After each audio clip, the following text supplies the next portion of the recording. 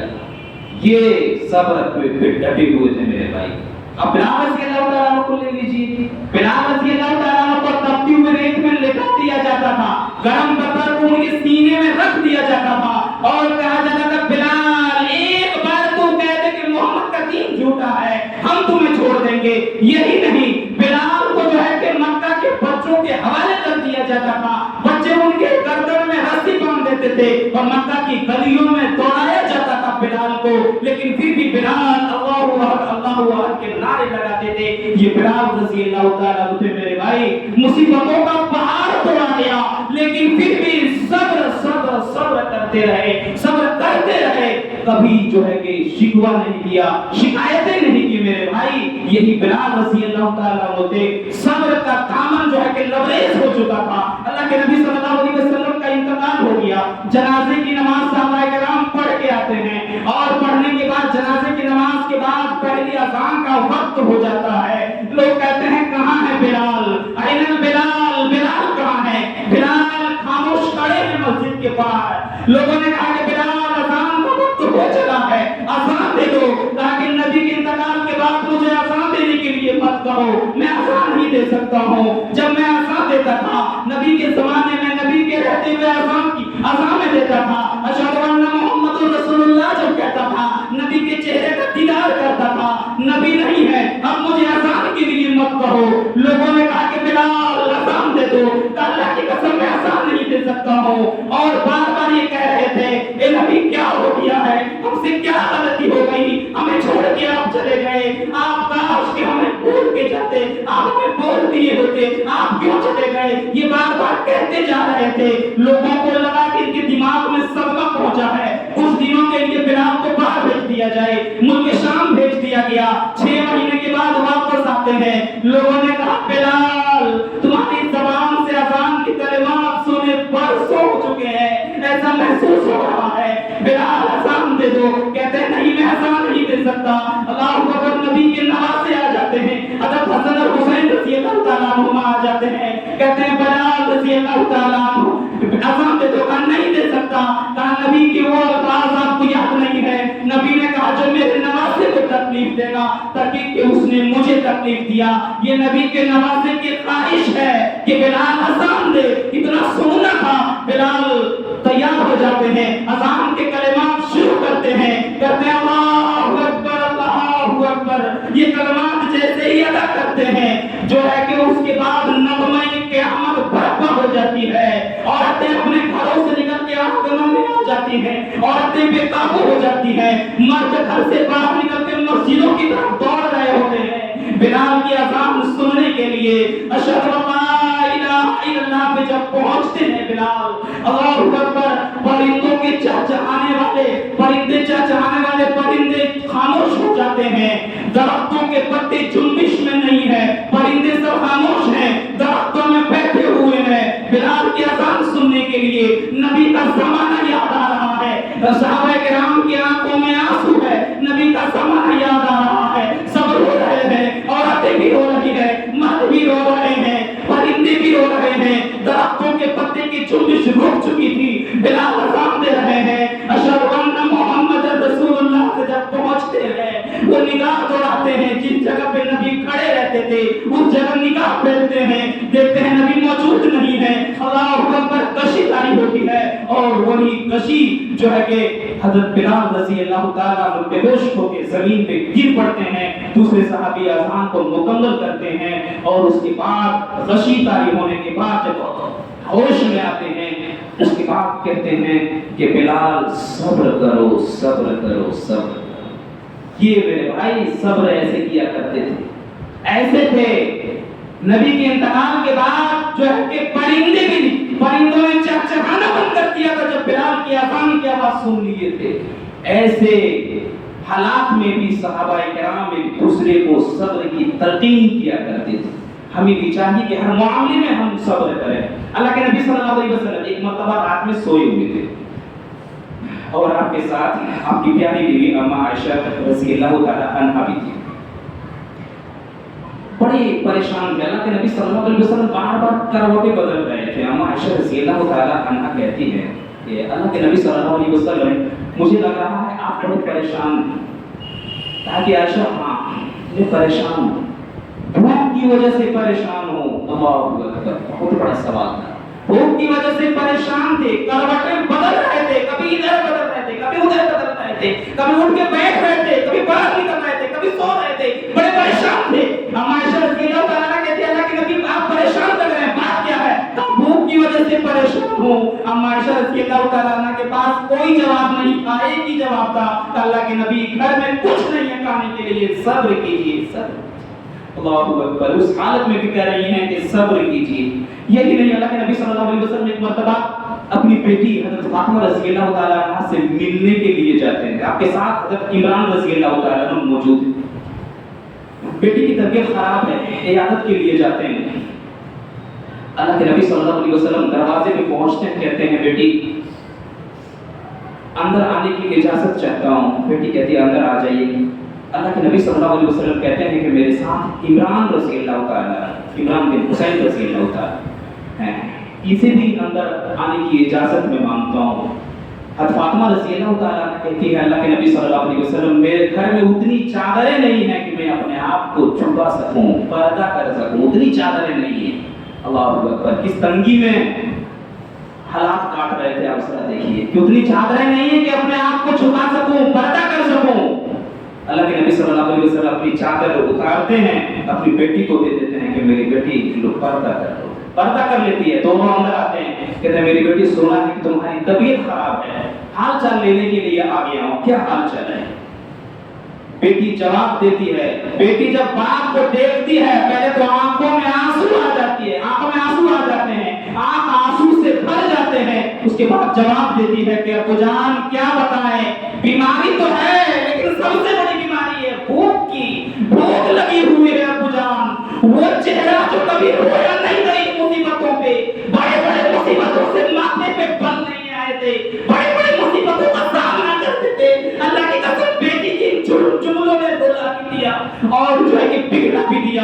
وہ نبی جو اپنی بیٹی سے اس قدر محبت کرتے تھے، اگر آ جاتے تھے اپنے سسرال سے جب آتی تھی اللہ کی قسم باپ کھڑے ہو جاتے تھے اپنی جگہ سے، اپنی کرسی میں اس بیٹی کو بیٹھاتے تھے. وہ بیٹی کہہ رہی ہے ابو جان بیماری تو ہے لیکن سب سے بڑی بیماری یہ ہے کہ ابو جان بھوک لگی ہوئی ہے، ابو جان کئی دن سے کھانا نہیں کھایا ہوں، ابو جان بھوک کی بیماری ہے. اللہ اکبر. اللہ کے نبی صلی اللہ علیہ وسلم جو اتنے بڑے بڑے مصیبتوں کا سامنا کرنے والے لیکن ماتھے پہ بل نہیں آئے تھے، ماتھے پہ پسینے نہیں آئے تھے، بیٹی کی ان جملوں نے رلا بھی دیا، پگھلا بھی دیا اور کہتے ہیں میری بیٹی کیا تو اس چیز سے راضی نہیں ہے، کیا تیرے یہ چیز کافی نہیں ہے، یہ عزت تیرے لیے کافی نہیں ہے کہ اللہ نے تجھے جنت میں عورتوں کا سردار بنا دیا. صبر کرو تم صبر کرو. اللہ اکبر. بیٹی کو نصیحت کر رہے ہیں میرے بھائی، بھوک سے نڈھال ہے، تڑپ رہی ہے، تڑپ رہی ہے، بیماری کی پرواہ نہیں ہے، بھوک کی پرواہ ہے. اپنے باپ سے کہہ رہی ہے کہ ابو جان بیماری سے نہیں بھوک سے لڑ رہی ہوں، بھوک کی پرواہ ہے. اللہ اکبر. وہ بیٹی کی اس بیٹے کے جملے کو جب اللہ کے نبی سنتے ہیں کہتے ہیں میری بیٹی کیا تو اس عزت سے کافی نہیں ہے تیرے لیے، کیا تیرے لیے یہ عزت کافی نہیں ہے کہ اللہ نے تجھے چن لیا ہے جنتی عورتوں میں سے، جنتی عورتوں کا سردار تجھے بنا دیا ہے، کیا تیرے لیے یہ عزت کافی نہیں ہے؟ میری بیٹی صبر کرو، یہ دن بھی ٹل جائیں گے، اچھے دن بھی آئیں گے. اللہ اکبر. یہ صبر کی تلقین کر رہے تھے میرے بھائی. ہمیں بھی چاہیے ہر معاملے میں صبر کریں. اللہ کے نبی صلی اللہ علیہ وسلم کیا کرتے تھے؟ ہر معاملے میں صبر. اللہ کے نبی صلی اللہ علیہ وسلم کو مکہ میں پریشان کم کیا گیا تھا، راستے میں کانٹے بچھا دیے جاتے تھے، جس راستے سے چلتے تھے پتھر ڈال دیا جاتا تھا، جس راستے سے چلتے تھے کانٹے رکھ دیے جاتے تھے۔ اور یہی نہیں، اللہ کے نبی صلی اللہ علیہ وسلم مکے سے پریشان ہو کے جب طائف گئے تھے، وہاں کے لوگوں نے تو حد ہی پار کر دیا، نوجوانوں کو اللہ کے نبی کے پیچھے لگا دیے تھے، کہا کہ جہاں تک جائے اسے پریشان کرو، پتھروں سے مارا جاتا تھا، کہیں بیٹھ جاتے تھے تو اللہ کے نبی کو اٹھا دیا جاتا تھا کہ میری زمین ہے یہاں سے تم اٹھ جاؤ، اللہ کے نبی کو وہاں سے دوڑایا جاتا تھا اور اتنا پریشان کیا گیا تھا، پھر بھی اللہ کے نبی صلی اللہ علیہ وسلم ایک ہی دعا دے رہے تھے، صبر کے ساتھ ایک دعا دے رہے تھے، اللہم اہدی قومی فإنہم لا یعلمون، اے اللہ میری قوم کو تو ہدایت دے دے، یہ مجھے جانتی نہیں ہے، میری قوم کو ہدایت دے۔ صبر کر رہے تھے میرے بھائی، صبر کر رہے تھے اور دعا دے رہے تھے کہ صبر کی ضرورت ہے ہمیں، حالات بہت نازک ہے، ہم لوگوں کے ساتھ ابھی اس ایسے حالات میں ہمیں صبر سے کام لینا پڑے، ہر معاملے میں ہمیں صبر چاہیے، حالات آپ کے سامنے ہیں، کچھ دنوں کے بعد آپ کو اور پتہ چل جائے گا کہ حالات کس قدر نازک ہے، اور اس ایسے نازک حالات میں ہمیں کیا کرنا چاہیے، کیسے رہنا چاہیے، یہ آپ خود جانتے ہیں، اور ایسے حالات میں آپ کو صبر کے علاوہ اور کچھ نہیں کرنا ہے میرے بھائی، صبر کرنا ہے آپ کو۔ اللہ تبارک و تعالیٰ جو ہے کہ اس سے بہتر حالات ہمارے اوپر ضرور لائیں گے، آپ کو صبر کرنے کی ضرورت ہے۔ اللہ تبارک و تعالیٰ سے دعا ہے ہم لوگوں کو ان سب باتوں کے اوپر عمل کرنے کی توفیق عطا فرما۔ اللہ جب تک دنیا میں رکھ، ایمان و اسلام پہ رکھ، اللہ ہمارا خاتمہ ہو تو خاتمہ بالخیر ہو، اللہ ہم تمام مسلمانوں کو نیک بنا، اللہ ہم تمام مسلمانوں کو دنیا میں عزت دے، اللہ ہم تمام مسلمانوں کو مرنے کے بعد جنت دے۔